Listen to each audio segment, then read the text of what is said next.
My business partner got my wife pregnant and tried to steal my company. My mom knew and told me to raise the kid anyway. So I went nuclear and took everything back. All right, Reddit. I need you to strap and grab your popcorn. What you're about to hear is going to mess with your head. I'm Gavin, 40 male, and I live in coastal Georgia. For 12 years, I've been building a company called Tidewater Protective Coatings, LLC, out of a rented shop off Highway 25 near Garden City. Industrial coatings and corrosion control. If that means nothing to you, think about every steel structure within 50 miles of saltwater. Bridges, port cranes, storage tanks, water towers, ship components, pipeline supports. All of it rusts. All of it needs blasting, priming, and coating on a schedule or it falls apart. That was my business. Boring to most people. A gold mine if you know what you're doing. I knew what I was doing. Started the company at 28 with Sheldon Pratt. Shell and I went back to middle school in Rincon. Played ball together, got in trouble together. Worked summers on the same shrimp boat out of Thunderbolt when we were 17. He was my best man when I married Corinne. I was his when he married his first wife, a relationship that lasted 11 months before she cleaned out their joint account and moved to Tallahassee with a bartender. When that happened, I drove down there with him to get his dog back because he was too wrecked to go alone. When I was 22 and flat broke after a layoff, Shell let me sleep on his couch for 3 months and never asked for $1. That was the kind of friendship we had, or the kind I thought we had. After his divorce, Shell stayed single, stayed hungry, and poured everything into the business alongside me. We split ownership 50-50, 2 equal members of the LLC. I handled operations, estimating, client relationships, and crew management. Shell ran field production. He was good with his hands, knew coatings chemistry better than most engineers, and could push a crew through a 12-hour containment job in August heat without losing a man. Corinne came into the picture 5 years into the business. Met her at a Chamber of Commerce mixer in Savannah that I didn't want to attend. She was working admin for a trucking outfit on the west side. Sharp, organized, good with numbers.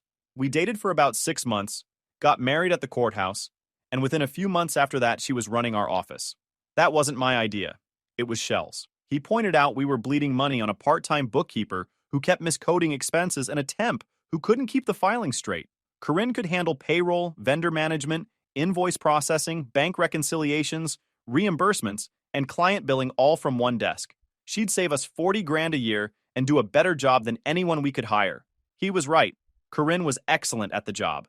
Within a year, she had our books tighter than they'd ever been, our vendor relationships organized, our billing cycle cut from net 45 to net 30 on most accounts. She set up the QuickBooks system, managed the company credit cards, handled the checking and savings accounts, processed payroll for our 15-man crew, and approved every purchase order that came through the door.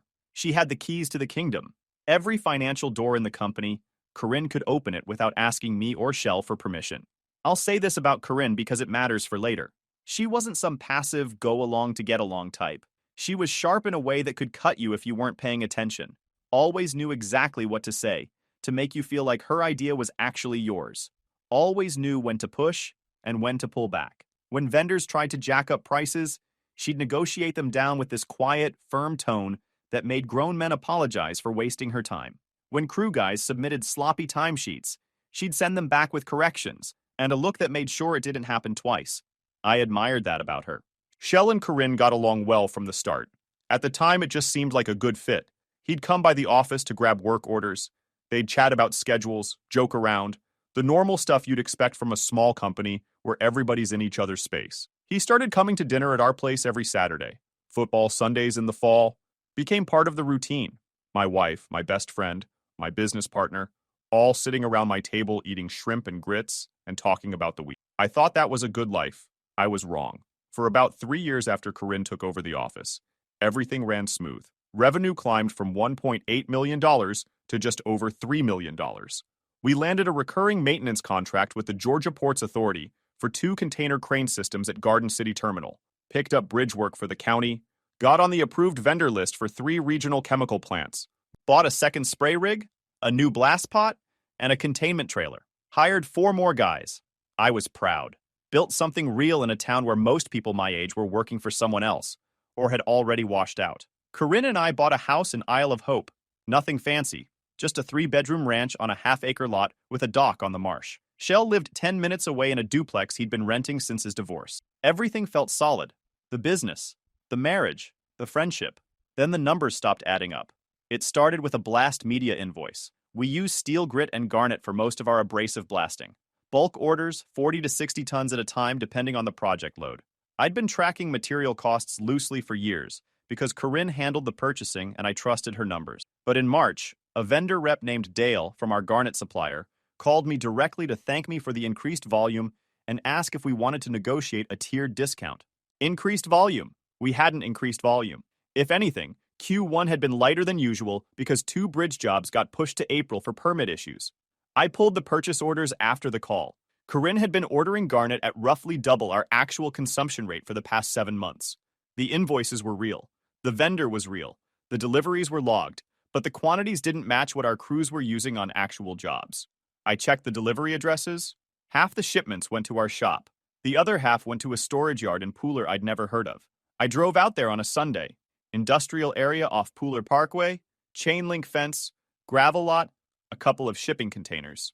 Found 6 pallets of bagged garnet stacked under a tarp with our vendor's lot numbers on the packaging. Whoever was running this had been diverting our material here and selling it to smaller contractors at a markup. I took photos of everything, the lot, the pallets, the lot numbers, the address on the gate. Then I drove home and didn't mention it to anyone. That was the first crack. I didn't say anything. Not to Corinne, not to Shell. Years of running a business teaches you that the worst thing you can do when you suspect a problem is announce that you suspect a problem. You watch. You wait until you have enough information to act decisively. Over the next 3 weeks, I went through every vendor file Corinne managed. Did it at night after she went to sleep, copying invoices and statements onto a thumb drive from the shared office computer. What I found was methodical. A company called Low Country Equipment Solutions had been billing us for containment scaffolding rentals on projects where we owned our own containment gear. 7 invoices over 7 months, totaling just over $48,000. The company had a website, a phone number, and a P.O. box in Pooler. I called the number from a burner app on my phone. Nobody answered. I checked the Georgia Secretary of State business filings online. Low Country Equipment Solutions was registered 8 months prior. The registered agent was a name I didn't recognize. Keely Branton. I searched the name. Nothing. Dead end. Then I searched the P.O. box. Same box number showed up on the garnet overflow shipments. That's when my stomach dropped. Not because I'd caught a thief, because I realized the thief was someone I'd trusted completely, and I didn't yet know which one. 2 days after I found the P.O. box connection, Corinne came to me at the house with a manila folder. Said our liability insurance carrier wanted updated documentation. She needed me to sign a revised operating agreement that would streamline banking authorizations. Made it sound routine. Housekeeping stuff. I opened the folder. The revised agreement gave Corinne sole signatory authority on the company's primary checking and savings accounts, removing the existing requirement for a member co-signature on withdrawals over a certain threshold. It also adjusted the buyout clause in the operating agreement, replacing the mutual consent requirement for a forced sale with a provision allowing either member to trigger a buyout upon a finding of material breach. In practice, that meant if they could build a paper trail showing I'd violated some duty, real or fabricated, either one of them could force me to sell my member interest at whatever valuation they controlled. And with Corinne running the books, controlling the valuation wouldn't be hard. I read every page. Corinne watched me, leaning against the kitchen counter with that patient look she used when she wanted you to feel like you were overthinking something simple. The insurance guy needs it by Friday, she said. I closed the folder, told her I'd have my own guy look it over first, just to be safe. Standard practice. Something shifted behind her eyes. Then she smiled and said, "Sure, no rush," whenever I got around to it. Took the folder back and never mentioned it again. I hired a forensic accountant named Rhoda out of Jacksonville. CPA, CFE, 20 years experience in fraud cases involving small and mid-sized contractors. I gave her the thumb drive, explained the setup, and told her I needed a full picture before I confronted anyone. Rhoda took 2 weeks. During that time, I tested Corinne once. Casually, over breakfast, I mentioned the Pooler storage yard. Said one of the guys told me we had material sitting in a lot off Pooler Parkway, and I wanted to know what it was. Corinne didn't flinch. She put her coffee down and gave me this look, half annoyed, half amused. "That's overflow from the Savannah River Bridge job. We didn't have room at the shop. I told you about this in January." She hadn't told me anything in January. I would have remembered authorizing storage costs at an off-site location, but she said it with such flat certainty that for about 3 seconds I wondered if I'd actually forgotten. Then she added, "I can pull the PO if you want, but honestly, I've got payroll and the GPA invoice to finish today. Can it wait?" Translation: "Stop asking questions and let me handle it." I told her it could wait, smiled, went to work. She handled it all right. By the time I checked the following week, the pooler delivery records in our system had been reclassified under a legitimate project code. She'd cleaned the trail. Not well enough for Rhoda, but well enough that a trusting husband would have never looked twice. What Rhoda found was worse than what I'd suspected. The fake vendor billings through Low Country Equipment Solutions totaled $48,000 over 7 months. But that was just one channel. Rhoda found padded invoices from legitimate vendors, where Corinne had inflated quantities and pocketed the difference. Reimbursement claims for fuel purchases at stations nowhere near our job sites. Padded payroll entries for 2 employees who hadn't worked on the dates listed. The garnet overages, when you tracked where the excess material actually went and who sold it on the secondary market, added another $28,000. And 3 client payments that had been rerouted to an account at a credit union in Hinesville that didn't belong to the company. The credit union account was in Sheldon Pratt's name. Rhoda laid it all out in a bound report with exhibits. $211,000 had been siphoned from Tidewater Protective Coatings over the past 11 months through a coordinated scheme that required both financial access and operational knowledge. One person handled the books. The other knew enough about our work to make the fake invoices look legitimate. Corinne and Shell. Together. Rhoda asked if I wanted her to stop there. I told her to keep digging. She found the Low Country Equipment Solutions registration, tracked down Keely Branton, Corinne's cousin on her mother's side, a 23-year-old nursing student in Statesboro who probably had no idea her name was being used to register a shell company. I sat in Rhoda's office looking at the report and felt something cold settle in my chest. Not rage, not grief, something quieter. The feeling of understanding exactly what was happening and knowing exactly what I was going to do about it. But I wasn't done finding things out. Fraud makes people sloppy. They get comfortable. That's how the rest of it came out. I had a security camera installed in the office. Standard security coverage in a common area. Posted notice. Video only, no audio. That's all I needed. 3 days in, I reviewed footage from a Thursday evening. Corinne had stayed late. She wasn't working. She was pacing near the filing cabinet, on the phone, relaxed and laughing. No audio, but I didn't need it. That laugh wasn't for a vendor. The next morning, I was on the shared iPad resetting a vendor login for the company accounts. A message preview popped up from Shell. One line was enough. He still has no idea about any of it. I almost feel bad. Almost. 4 days later, the camera caught Shell coming into the office at 9 p.m. Corinne was already there. I watched the feed on my phone from a motel room in Jessup, where I'd told Corinne I was staying for an early morning tank inspection. They didn't do anything for the first 20 minutes. Just went through files, moved papers around, printed something, business stuff, fraud stuff. Then they were on each other, right there on the desk I'd built out of reclaimed lumber from a demolished warehouse on River Street, because I thought it had character. Before I closed the app, I rewound and paused on what they'd been printing, zoomed in on the pages sitting in the output tray. Couldn't read every word, but I could make out enough. It was the revised operating agreement, the same one Corinne had brought me 2 weeks earlier with the adjusted buyout clause and the banking authorizations. They'd been refining it, working on version 2, probably with language that would hold up better if I pushed back again. These two weren't just cheating. They were building a case to take my company. I watched long enough to confirm what I needed to confirm. Then I closed the app, set the phone down, and stared at the ceiling of the motel room for 2 hours without moving. My brain went back through every Saturday dinner, every handshake at the door, every look between them I'd dismissed, rewrote all of it, every single moment. The affair had been going on at least as long as the financial scheme, maybe longer. Shell had been to my house every weekend for the past year. Dinner on Saturdays, football on Sundays during the season. He'd sit at my table, eat food Corinne cooked, shake my hand when he left, and then apparently come back when I wasn't home. I spent the next week building my case, downloaded every piece of footage, backed up Rhoda's financial report to 3 separate locations, met with an attorney named Waylon Gatch, a litigation guy out of Savannah who specialized in business disputes and LLC dissolutions. Waylon reviewed everything, asked pointed questions, and laid out my options with the kind of calm precision I needed. During that same week, I caught something else. One of my foremen, a solid guy named Tully, who'd been with us 4 years, mentioned that Corinne had called the Port Authority project manager directly to reschedule our crane maintenance window, told the PM that I was overextended, and that she and Shell would be handling the coordination going forward. I called the PM myself. Casual, friendly, he confirmed it, said Corinne had been professional, said I was slammed with bids, and that Shell would be the primary point of contact for the next quarter. The PM didn't think anything of it. Just internal reshuffling. It wasn't reshuffling. It was positioning. She was moving me out of my own client relationships so that when the time came to cut me loose, the clients would already be used to dealing with Shell and Corinne. Smooth transition, minimal disruption, like I was the one being phased out of the company I built. I thanked the PM, told him I'd be handling things personally going forward, and made a note for Waylon's file. Then, Corinne told me she was pregnant. She did it over dinner on a Wednesday. Grilled shrimp, rice, the works. She was smiling in this careful, practiced way. Told me she'd been to the doctor that morning. 8 weeks along. I did the math before my fork hit the plate. 8 weeks put conception right around the time I was in Waycross for a 5-day pipeline job.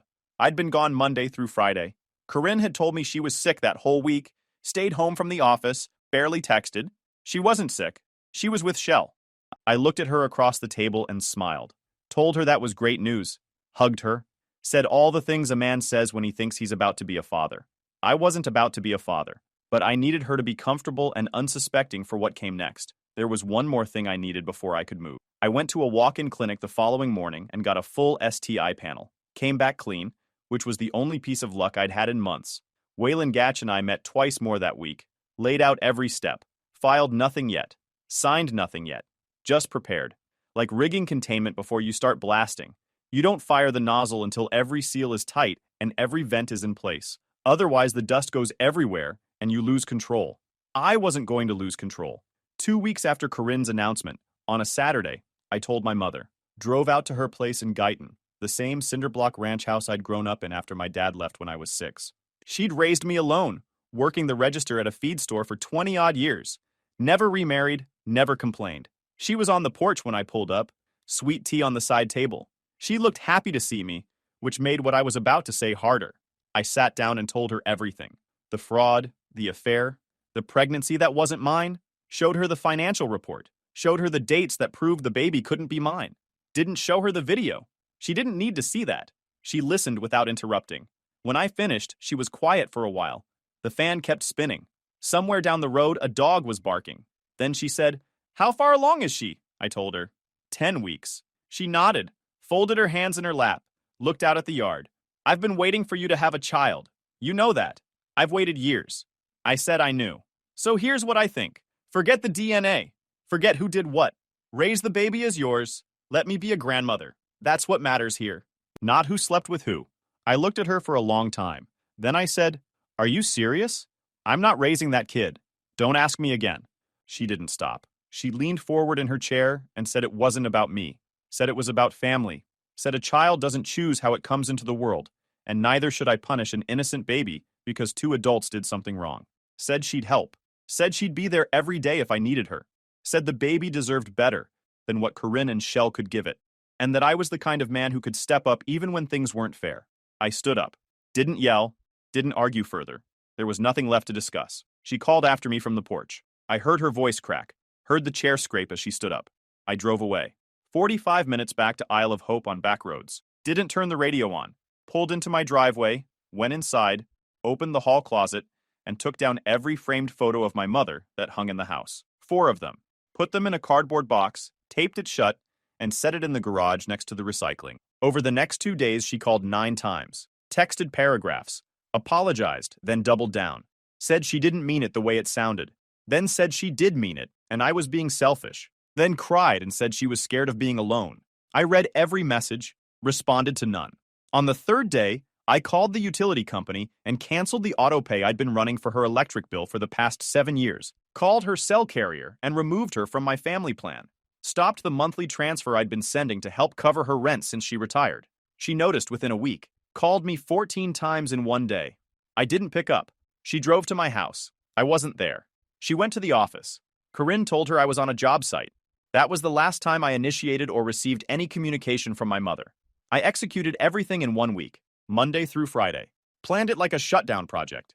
Every step sequenced, every contingency mapped. Monday morning, Waylon Gatch filed an ex parte emergency motion for a temporary restraining order, freezing all Tidewater business accounts pending a forensic audit. The motion argued immediate risk of asset dissipation, given that 2 individuals with direct account access were actively siphoning funds and had already demonstrated a pattern of covering their tracks. It included Rhoda's report, bank records, the fake vendor documentation, and an affidavit from Dale at the Garnet supplier confirming delivery discrepancies. The motion also sought injunctive relief granting me temporary sole operational control of the LLC and barring Corinne and Shell from the premises pending a full hearing. The judge signed the emergency TRO before lunch. Hearing set in 10 days, but that was all the time I needed. Monday afternoon, I walked into the office where Corinne was processing invoices and handed her a sealed envelope. Inside was a formal notice of termination from Tidewater Protective Coatings, LLC, effective immediately, along with a demand letter for restitution of all misappropriated funds. She opened it, read the first page, and her face went white. Then she flipped to the second page, the one with Rhoda's summary figures attached, and I watched her eyes track to the Low Country Equipment Solutions line item. That was when she knew exactly how much I knew. Two of my crew guys were in the shop bay 20 feet away, loading the spray rig for a Tuesday job. They stopped what they were doing, watched through the open door. Nobody said a word. She started talking. I walked out. Nothing she had to say would change anything, and I'd learned months ago that her voice was just a tool she used to manage people. Tuesday morning, a locksmith hit the shop at 6 a.m. New deadbolts on every door, new codes on the alarm system, court order in hand, every bit of it legal. Then, Wayland filed a civil suit against Sheldon Pratt for breach of fiduciary duty, fraud, conversion, and unjust enrichment, including a civil RICO claim seeking treble damages and attorney's fees. The suit sought dissolution of the LLC, full accounting of all diverted funds, and forfeiture of Shell's member interest. Shell was served at the duplex by a process server at 7:15 a.m. I know because Wayland confirmed it by 7:30. Shell called me 11 times that day. I didn't answer. He showed up at the shop around 2 p.m. The locks I'd changed that morning kept him out. Shell stood in the parking lot, pulling on a door that wouldn't open, and I watched from inside through the window blinds. Same parking lot where we'd shaken hands years ago and said, "Let's build something." He saw me watching, started yelling, pounding on the glass. I turned around and went back to the bit I was working on for a water tower recode in Effingham County. Eventually he left. Wednesday I filed for divorce. Irreconcilable differences, but the filing included a detailed exhibit of the affair evidence and financial fraud as grounds for equitable distribution in my favor. Georgia's a no-fault state, but judges still consider misconduct when dividing assets. Wayland made sure every exhibit was clean, documented, and devastating. That same morning, I had the house locks changed, new deadbolt on the front door, new code on the garage. Wayland had advised securing the residence the same day as the filing, and the timing was deliberate. Wednesday evening, Corinne showed up at the house. I'd expected this. She stood in the driveway and tried the front door, which wouldn't budge. She knocked, then pounded, then called my name through the door. When I didn't answer, she sat on the porch steps for an hour. I watched from the back of the house through a window facing the driveway, same way I'd watched Shell at the shop. She wasn't crying. A woman who'd been caught cheating would cry. A woman who'd been caught stealing would panic. Corinne was doing neither. She was sitting there thinking, running scenarios, calculating her next move. She finally left. The divorce papers were waiting at her friend's address the next morning. Thursday, Rhoda's report was formally submitted as a criminal referral to the Chatham County DA's office. Theft by deception, identity fraud for using Keely Branton's name without consent, and theft by conversion. Wayland didn't promise charges would be filed, but he said the case was clean enough that a prosecutor would at least look at it seriously. Friday, I met with every active client Tidewater had. In person where possible, by phone where not. Explained there had been internal financial irregularities, that my business partner was no longer with the company, and that all existing contracts would be honored by me personally, with no interruption in service. I brought the Port Authority project manager a folder showing the audit trail and our corrective action. He shook my hand and said he appreciated the transparency. Not one client left. Every single contract stayed. That Friday was also the day Corinne played her last card. She had her attorney contact Wayland with what amounted to a threat dressed up in legal language. Corinne was pregnant. She would be claiming the child was mine unless I agreed to a more favorable divorce settlement. She wanted the house, 60% of the business value, and 18 months of spousal support. In exchange, she wouldn't pursue a paternity claim that would, at minimum, create a legal presumption of fatherhood and tie me to child support for 18 years. Wayland called me, read me the letter, asked how I wanted to respond. I told him to respond with 3 things. First, I wasn't signing the birth certificate or any paperwork that could be twisted into acceptance. Wayland would be filing to contest paternity and requesting court-ordered DNA testing immediately after the birth. Second, any attempt to fraudulently establish paternity would be met with a countersuit for fraud. Third, I had time-stamped evidence proving I was over 100 miles away during the week of conception, along with the affair footage establishing the actual father's identity. Corinne's attorney withdrew the threat within 48 hours. The leverage she thought she had evaporated the moment she realized I'd been documenting everything, not just the money, but the timeline, the travel records, the hotel receipts from Waycross, all of it. By Friday evening, Shell had no business, no income, no access to any accounts. A civil suit demanding repayment of over $200,000 plus treble damages. A potential criminal investigation. Corinne had no job, no access to the books she'd used to steal from me. A divorce filing that painted her as a co-conspirator in financial fraud.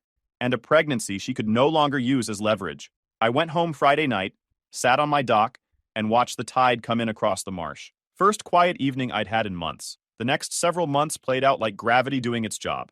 The divorce moved fast on temporary orders. The judge entered interim rulings within weeks, granting me exclusive possession of the house, sole control of the business, and freezing joint accounts pending final resolution. Corinne's attorney tried to argue she was entitled to half the business value and spousal support given her pregnancy. Waylon countered with the fraud documentation, showing she'd already extracted well over $100,000 from the company illegally. The judge was not sympathetic to Corinne's position on the temporary orders and set the final hearing for after the birth so the paternity question could be resolved. Corinne had the baby a few months later. A boy. He was born with a serious congenital heart issue that meant surgery early and ongoing specialist care. The kind of thing that eats money and requires stability she didn't have. Within days of the birth, Waylon filed for court-ordered paternity testing. I hadn't signed the birth certificate or any paperwork that could create a presumption. The test confirmed what I already knew. The baby wasn't mine. Shell was the father.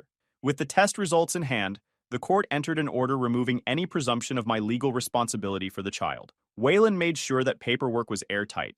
The final divorce decree came down shortly after the paternity results were filed. I kept the house, the business, and 80% of joint assets.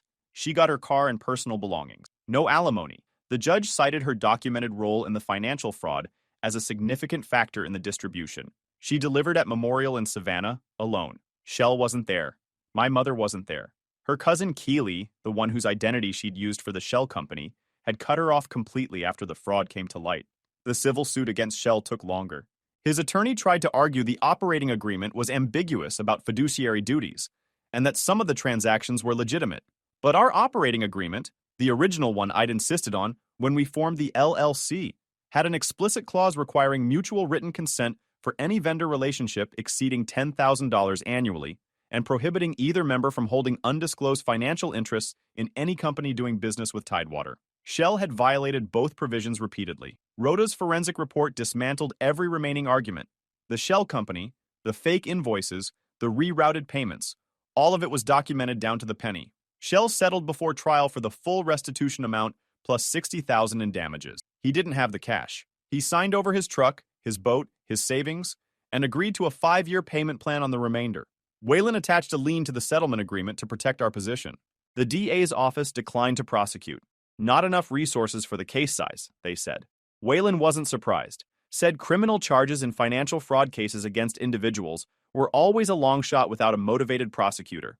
But the civil judgment was on public record, and in this industry, that's a death sentence. I restructured Tidewater as a single-member LLC, hired a new bookkeeper, a retired Navy chief named Odell, who'd spent 20 years managing supply logistics on destroyers and didn't have a creative bone in his body. Perfect. I wanted boring, competent, and honest. Odell was all three. I also hired a full-time office administrator named Priya, who handled scheduling and client communications.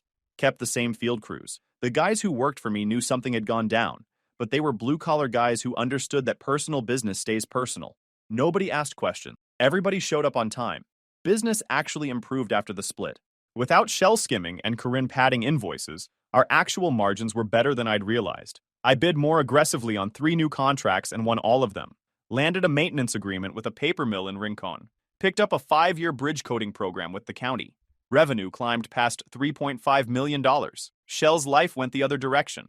Without the business income, without any clients, without a reputation, he scrambled. Tried to start his own coating outfit.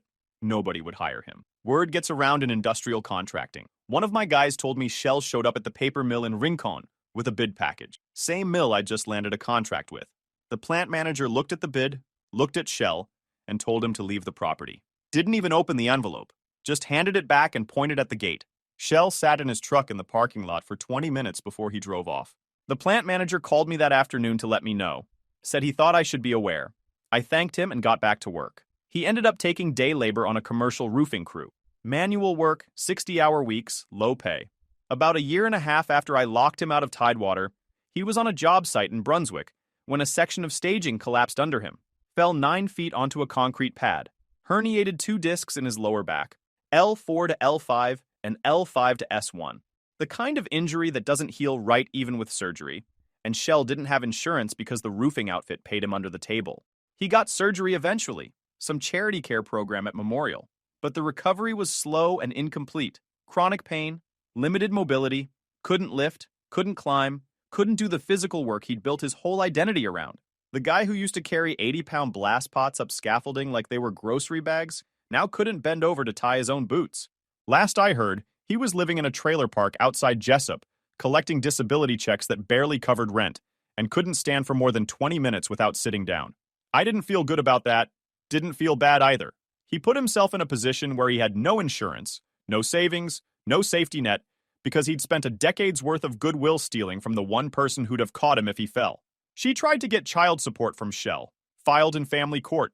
Child support took priority over my civil judgment on his wages, but it didn't matter much. Shell was on disability and barely working. The court calculated what he could pay based on his actual income, not what he used to make. She got a court-ordered $214 a month from a man who could barely stand, let alone hold down a real job.